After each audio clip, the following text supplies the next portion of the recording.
Hi guys! Welcome po ulit sa aking channel. This Lynn Malakay po. Simplify Happiness. Simpleng buhay. Buhay na walang arte, less stress. Join me guys sa aking simpleng vlog for today. Isang magandang buhay po sa ating lahat.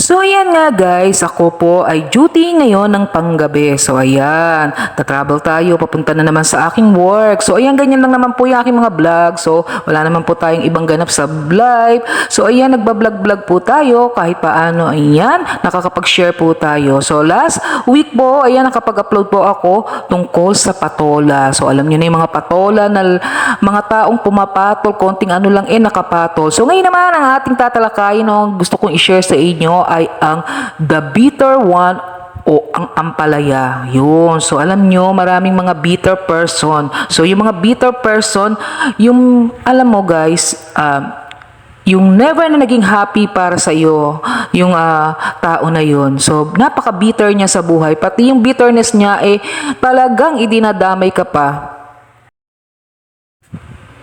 So yun nga guys, alam nyo guys, maraming mga tao na never na naging masaya sa kapwa niya, sa mga little achievement ng person na nasa paligid niya. So never siyang naging masaya sa mga taong na nakapaligid sa kanya, kung ano man yung mga achievement nito or kung ano man yung mga nagagawa nito, mga simple things. Parang hindi niya nakikita yon. Lahat na nakikita niya is yung negativity na ginawa mo or nagawa mo. So parang ikaw nasa chapter 15 na ng buhay mo, pati yung chapter 1, chapter 2 ng buhay mo, yun, uungkatin pa. So, wala namang connection na. So, parang alam nyo guys, yung, kumbaga, wala nang nasabi sa'yo na maganda. Naikwento ka pa sa iba. So, yun, sabi nga nila, kwento mo yan, masama ako dyan. So, okay lang yun. At least, kahit paano yun, makaka-encounter man tayo ng ganun tao. So, yun, kagaya nga na sinabi ko, isa sa mga New Year's resolution ko is ang wag maging patola. So yun, kung makatagpo man tayo ng mga tao na bitter or ampalaya sa life, siguro talaga habaan natin yung ating pasensya, yung ating pagpipigil, yung ating pagtitimpi na tayo talagang yun, maging bitter din sa kanya. So yun, isa siguro sa magandang gawin natin is pag-pray over natin itong tao na ito ay mahimasmasan sa kanyang mga pinagsasabi na against sa iyo. Alam mo guys, ganun yun yung mga bitter person, siguro may mga pinaguhugutan lang din sila or mga hidden na sa kanilang mga kalooban. So alam mo yung batiin mo sila, pakitaan mo ng maganda, pakitaan mo ng kahit na anong bagay na kumbaga ginagawa mo na para maging okay kayo, hindi niya na-appreciate yun. Siguro talagang ganun yung kanyang personality. So yun yung mga bitter or ampalaya na behind your back, yun pala may mga kwento or agenda siya na against you. So yun, so pagka gano'n naka-encounter ka ng mga bitter person, siguro talaga yung tempered mo, yung galit mo kontrolin mo. So kagaya nga nasabi ko, yung aking New Year's resolution is wag maging patola. So alam niyo guys, maraming yung mga bitter person, ampalaya na yan. Minsan makikita mo magpo-post sila sa mga social media. So yun, may mga patama or mga pasaring. So mahirap maka-encounter ng ganitong person. So alam niyo guys,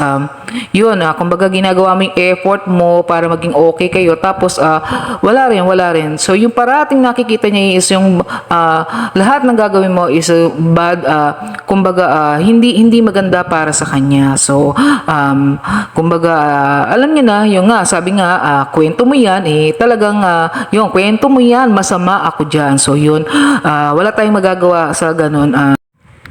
Kumbaga, napaka bitter ang palaya niya sa'yo talaga. So, may mga ma-encounter ka na ganoon. So, yun ang reality ng buhay, guys.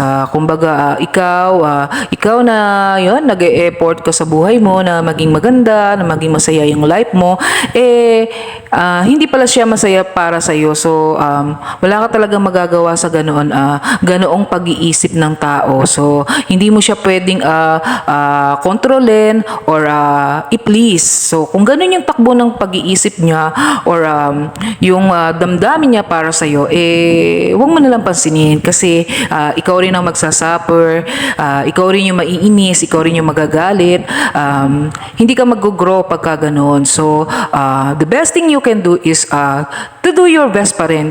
Gawin pa rin yung paraan para ikaw ay mas lumago bilang isang mabuting tao. So yun, kung may makarating man sa'yo, yun sa mga yun yung mga bitterness niya sa buhay na sinasama ka talaga sa mga, alam mo na guys, yung isinasama kanya sa kanyang mga bitterness sa life. So, ayan guys, pasensya na, may aso. So, ayan, nagbo-voice over lang po tayo.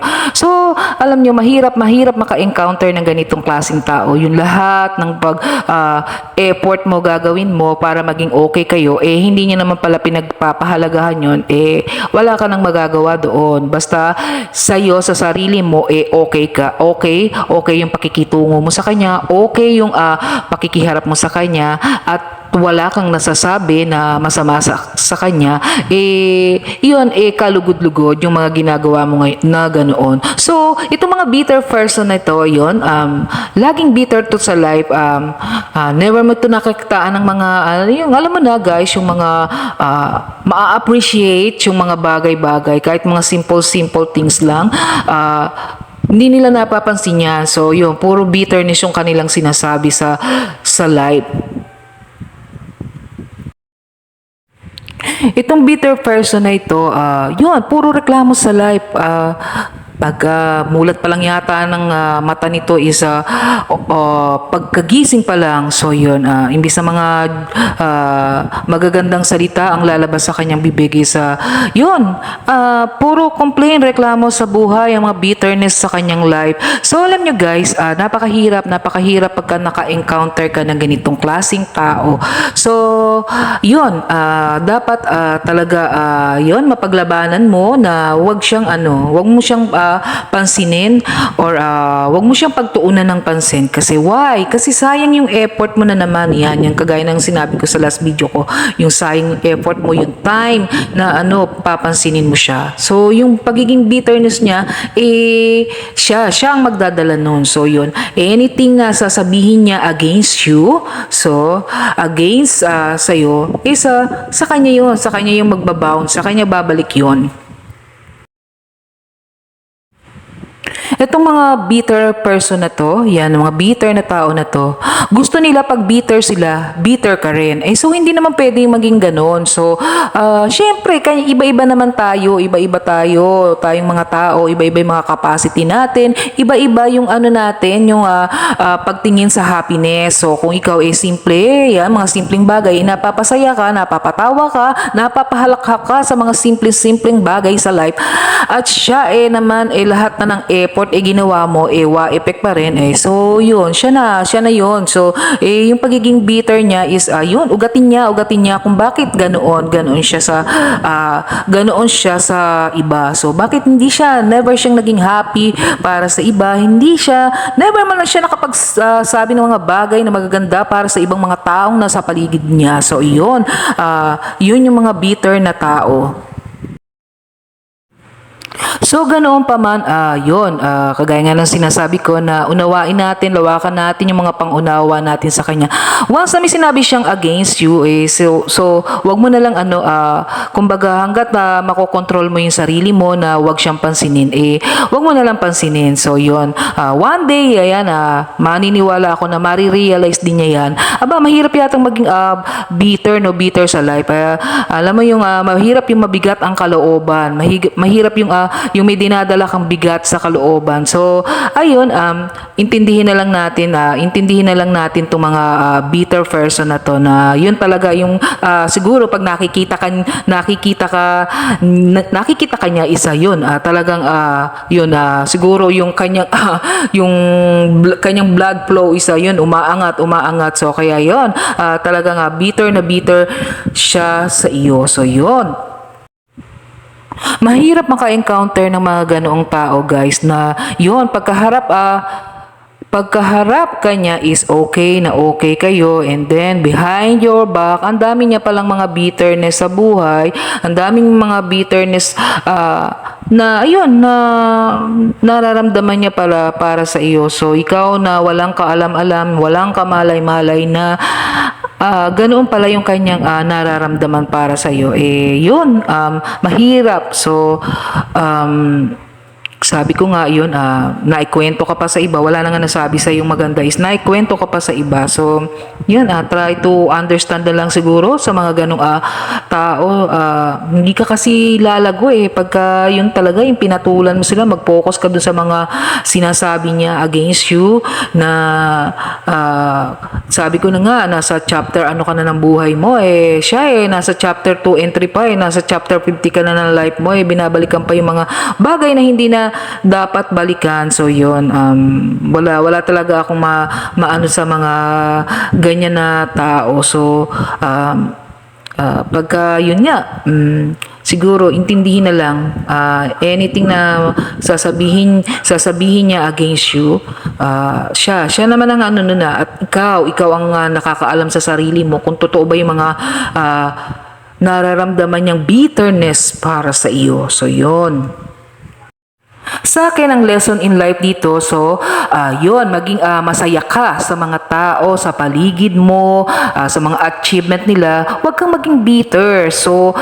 maging masaya ka para sa kanila, at kung may mga kalungkutan din silang nararamdaman, damayan mo sila. So ganoon, huwag tayong maging bitter sa mga taong nasa paligid natin. Kung ano man yung mga happiness nila, dapat happy tayo para sa kanila. So ganoon ang life, guys. Maging masaya tayo para sa iba kung sila ay masaya. Ang importante din, guys, huwag nating gagawa ng masama, or huwag tayong magsasalita against do sa mga bitter one na tao na nasa paligid natin. Life is good.